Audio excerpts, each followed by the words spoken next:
Todos los seres humanos tenemos una capacidad espiritual en nuestra alma y que se aloja en cada uno de nosotros. Tenemos la posibilidad de desarrollar la fe. La fe es absolutamente necesaria. Todos la podemos desarrollar, todos la podemos obtener, pero ¿todas las personas la usan de la misma manera? El libro de los Hechos en el capítulo 19 vamos a leer de apartes este pasaje de la Biblia, donde vamos a ver que las personas usan de diferente manera su fe. ¿Quiere acompañarme en la primera lectura que vamos a hacer de este pasaje? Versículos 19, capítulo 19, versículo 11, dice de la siguiente manera: y hacía Dios milagros extraordinarios por la mano de Pablo. Un milagro es la invasión divina dentro del reino cósmico o del reino material. Es cuando Dios se introduce con su poder dentro de nuestra dimensión para operar sobrenaturalmente los milagros. Esto es algo que los humanos valoramos, apreciamos. Todos un día esperamos recibir un milagro.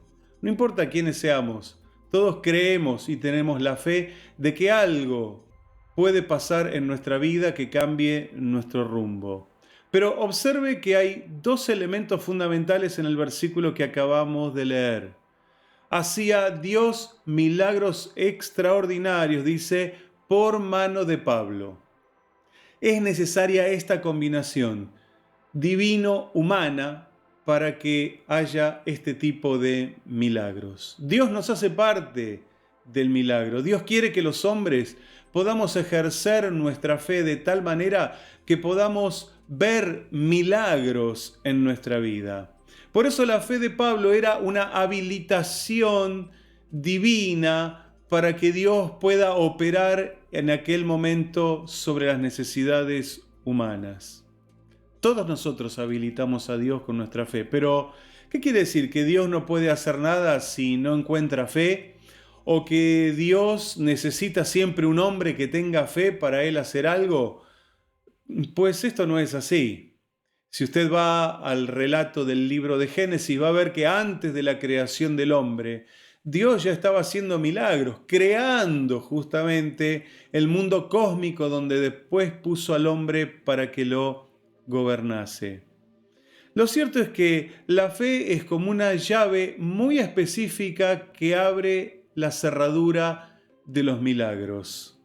Los milagros no van a suceder de cualquier manera. Dios necesita hallar fe para hacer milagros. Y otra vez lo digo, no es que Dios no los pueda hacer. Dios quiere utilizar a los hombres para que los hombres hallemos bendiciones a través de nuestra fe que produce milagros. Hechos 19:12, el próximo versículo inmediato, muestra también cómo otras personas usaban la fe. Léalo junto a mí. Dice, de tal manera que aún se llevaban a los enfermos los paños o delantales de su cuerpo, y las enfermedades se iban de ellos y los espíritus malos salían. Las mismas personas llevaban las ropas de Pablo, ciertas vestimentas de Pablo, hacia las personas necesitadas. Esto es la primera vez que lo encontramos en la Biblia y encontramos que era una de las formas en que Dios hacía milagros. Y uno se pregunta, ¿hay fórmulas entonces para que Dios pueda hacer milagros?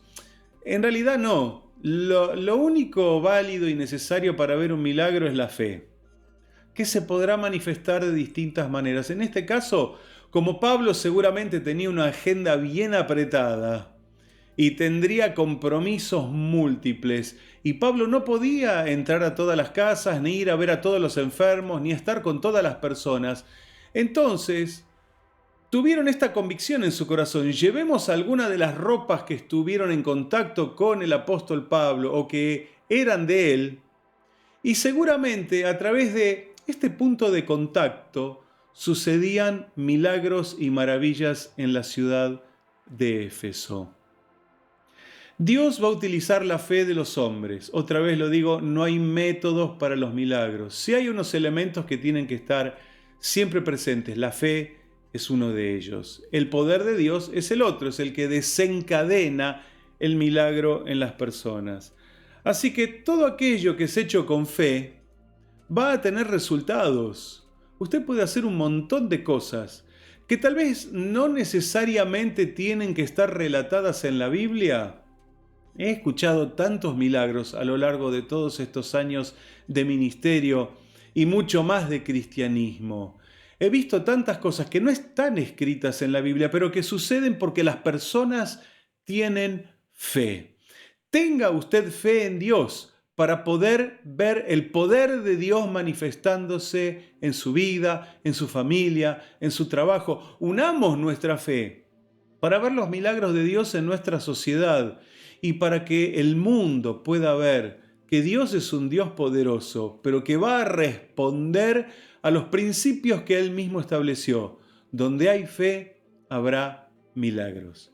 Pero sigamos con el relato y vamos a ver que hay otras personas que utilizan, vamos a llamarle la fe, de una manera diferente. Hechos 19, pero ahora desde el versículo 13 al versículo 16. Préstele mucha atención a este relato que seguro le va a traer luz a algunas áreas de su vida. Dice así: pero algunos de los judíos exorcistas ambulantes intentaron invocar el nombre del Señor Jesús sobre los que tenían espíritus malos, diciendo: os conjuro por Jesús, el que predica Pablo. Había 7 hijos de un tal Esceva, judío, jefe de los sacerdotes, que hacían esto. Pero respondiendo el espíritu malo dijo: a Jesús conozco y sé quién es Pablo, pero vosotros, ¿quiénes sois? Y el hombre en quien estaba el espíritu malo, saltando sobre ellos y dominándolos, pudo más que ellos, de tal manera que huyeron de aquella casa desnudos y heridos.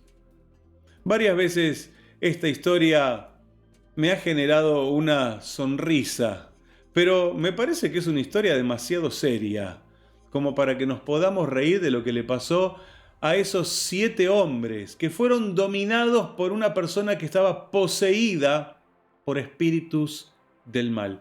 ¿Dónde estuvo el error en estos hombres? Ellos iban a querer ayudar a una persona y hablaban de Jesús. ¿Qué pasó que no les funcionó? Bueno, creo que estos hombres lo que tenían era una fe simulada. ¿En dónde encuentro esto? Bueno, en sus propias palabras. Fíjese que el versículo 13 dice: os conjuro por Jesús, el que predica Pablo.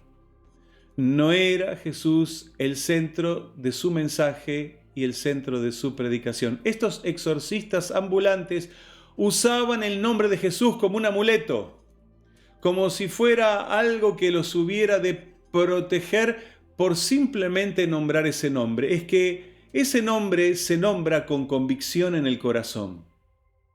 Con ese nombre hay que tener un compromiso para que ese nombre nos respalde. Podemos usar el nombre de Jesús. De hecho, podríamos llamarnos Jesús. Conozco a algunos que les han puesto sus padres por nombre Jesús. Pero no son ni mejores personas ni más poderosas, porque es un nombre como cualquier otro nombre, como el nombre que usted puede tener. La cuestión está en la persona del Señor Jesucristo. Hay que tener un compromiso con Él. Ellos hablaban de Jesús y decían: el Jesús que predica Pablo. Os conjuramos en ese nombre. Y los espíritus reconocían que en estos 7 hombres exorcistas ambulantes había una fe simulada. Parecía que tenían fe. Tenían buenas intenciones, pero las buenas intenciones y la simulación de la fe no sirven absolutamente para nada.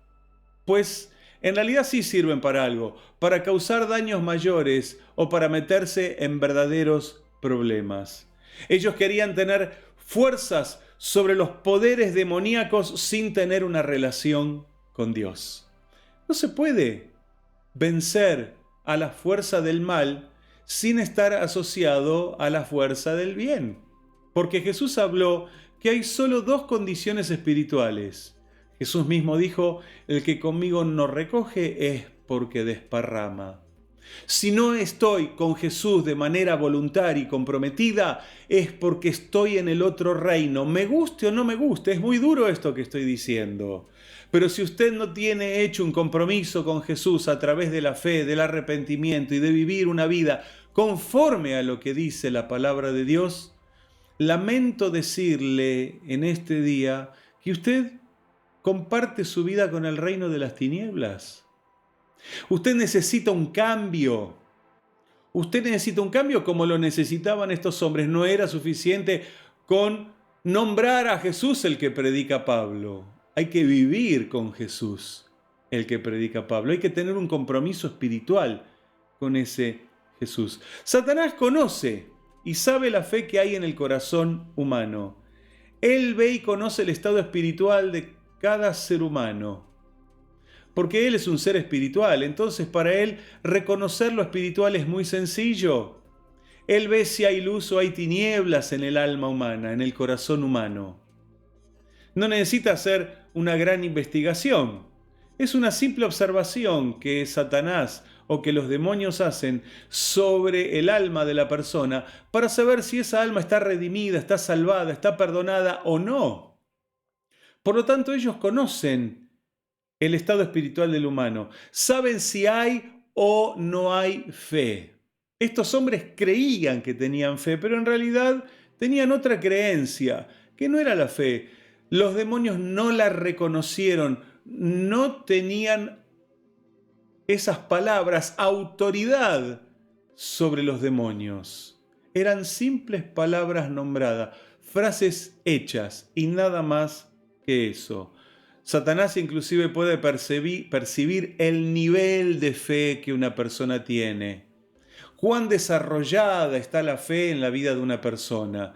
Él lo ve, lo percibe, lo olfatea, así como los perros pueden olfatear el miedo, porque los seres humanos segregamos algunas sustancias cuando tenemos miedo, la adrenalina, una de ellas, y el perro lo puede oler. Me imagino, y aunque esto no está explicado de esta manera en la Biblia, que Satanás también puede olfatear el grado de fe que vos tenés en tu corazón.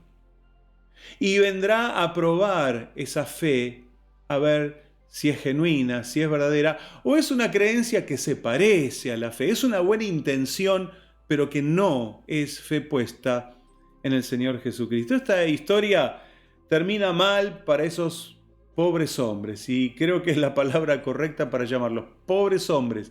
Fueron golpeados, fueron lastimados y sobre todo humillados por un solo hombre que estaba poseído, que los superó a los 7 juntos, los golpeó, les rompió las ropas, los lastimó y tuvieron que salir corriendo.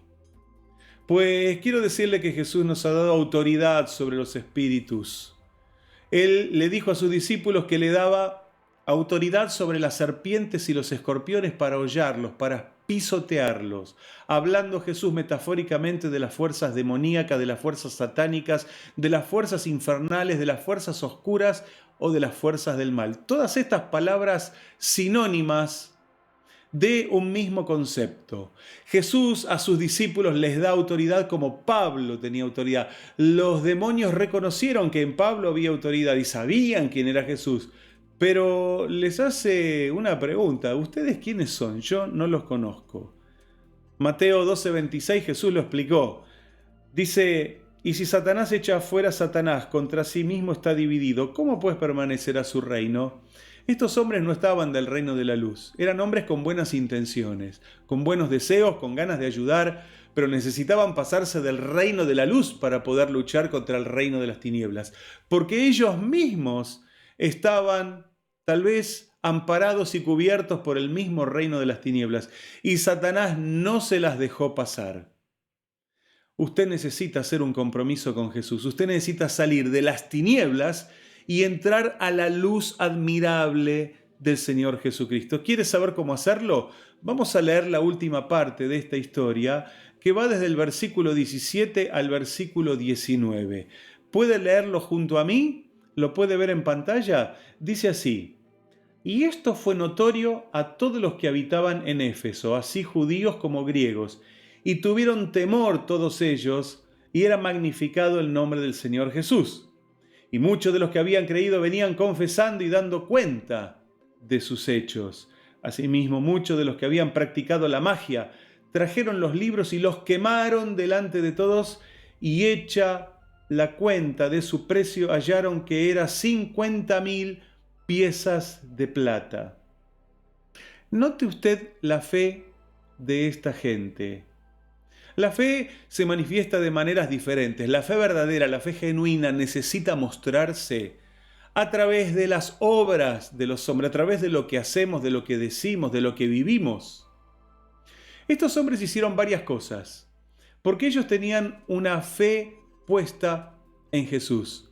Después de este hecho tan llamativo, donde los 7 exorcistas ambulantes tuvieron que salir corriendo derrotados por los demonios, por demonios rasos, simples demonios, los derrotaron, los vencieron y los lastimaron y los humillaron.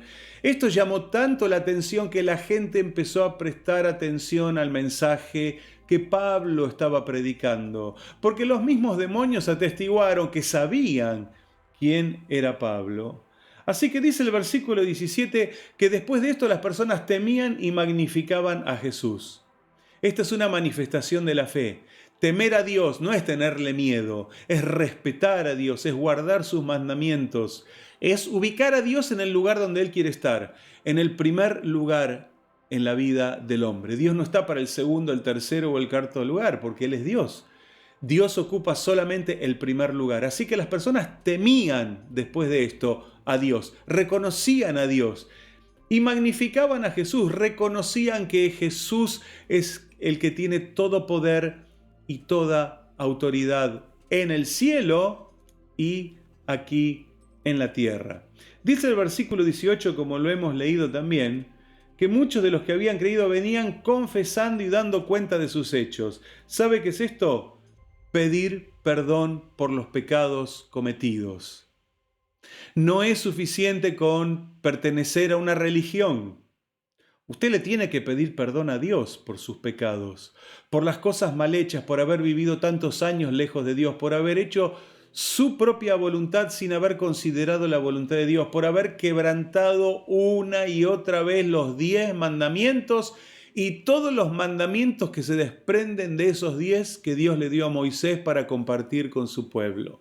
Todo eso es una vida de pecado, es haber vivido instintivamente, es haber vivido más por lo que me gusta y por lo que quiero que por lo que debo.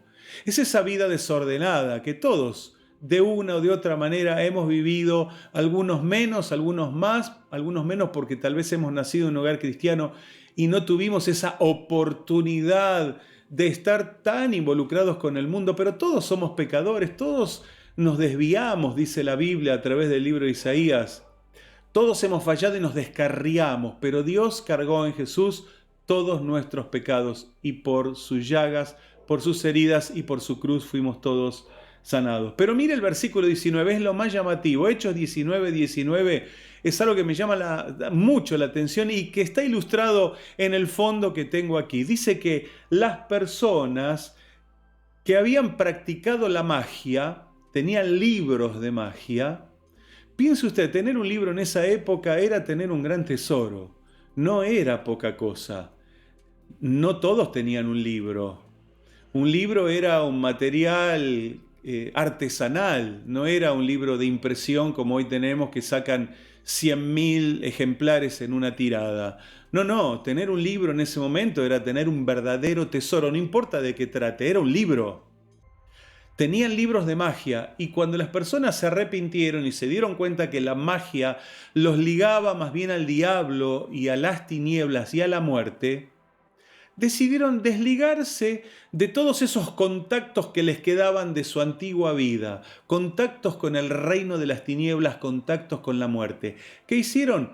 Los pasaron por el fuego, prendieron una fogata, como lo tenemos ilustrado aquí, y quemaron todos esos libros. Dice el relato que acabamos de leer, que hicieron la cuenta de cuánto valían esos libros. Es muy importante saber esto. Dice 50.000 piezas de plata. A nosotros no nos dice mucho este dato.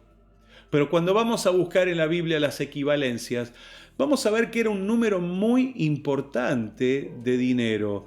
Se lo puedo traducir a dinero actual. Si quiere se lo doy en dólares, después usted lo va a convertir al dólar que usted prefiera. Eran entre 35.000 y 50.000 dólares la cantidad de dinero que costaban aquellos libros que habían quemado.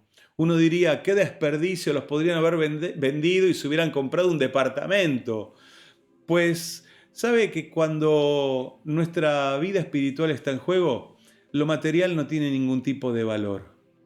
Puede pasar a un plano absolutamente inferior, porque es mucho más importante su vida espiritual, su destino eterno, que 50.000 dólares. Piense usted que esta gente daban verdaderas demostraciones de fe en Jesús.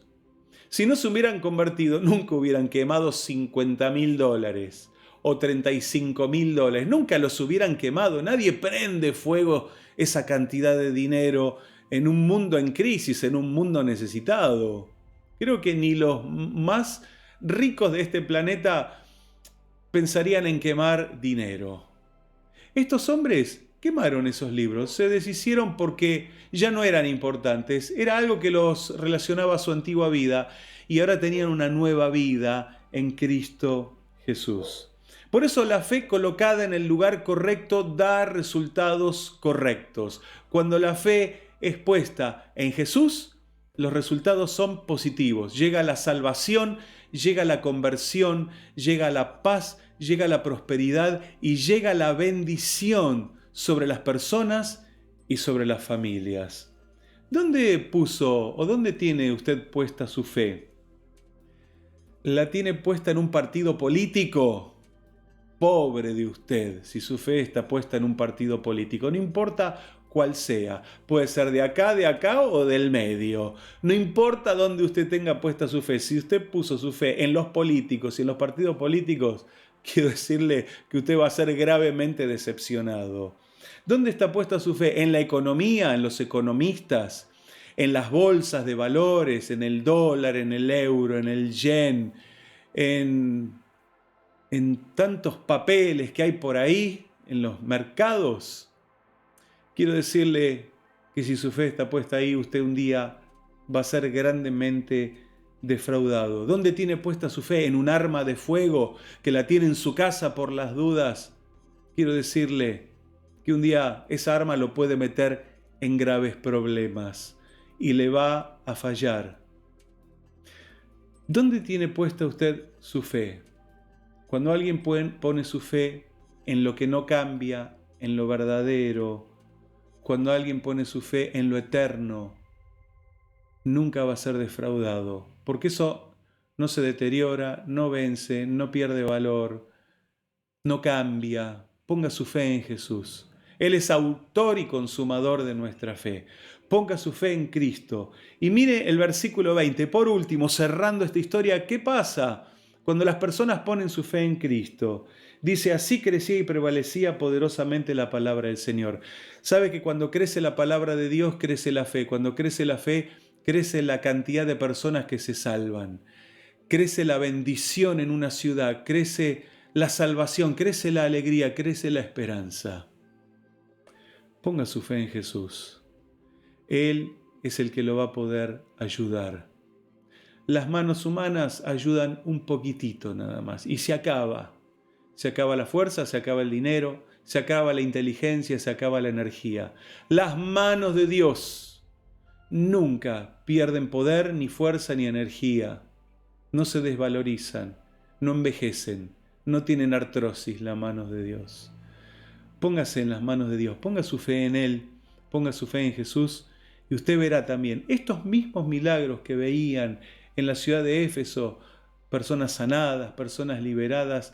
Vaya a saber cuántos milagros sucedieron en aquella ciudad. Son suyos, los puede alcanzar por medio de la fe en Jesús. Si quiere poner su fe en Jesús, yo lo voy a guiar a través de esta oración. Ore junto a mí diciendo de esta manera: Señor Jesús, en este día reconozco que soy pecador, que he vivido lejos de ti y que necesito que me perdones. Hoy pongo mi fe en Jesús y por esa razón yo recibo salvación, sanidad, prosperidad, paz y bendición sobre mi familia. Jesús, te confieso hoy como Señor y Salvador de mi vida. Perdóname de todos mis pecados, escribe mi nombre en el libro de la vida, dame tu salvación y recíbeme como un hijo tuyo. Gracias, Jesús, por todo lo que me das y por todo lo que vendrá de aquí en adelante. Amén y amén. Esta es la oración más importante que los hombres podemos hacer. En esta oración está todo resumido. Todo lo que necesitas de Dios está en esta oración. Seguí a Jesús, no te detengas. Lee la Biblia, mantenete en contacto con una iglesia local, con el cuerpo del Señor Jesucristo, que son los hombres, las mujeres, los hombres, las personas que han sido salvados, que ya tienen una experiencia para poder seguir creciendo en esta vida y ser feliz en este mundo donde Dios te puso. Dios te bendiga, te mando un abrazo.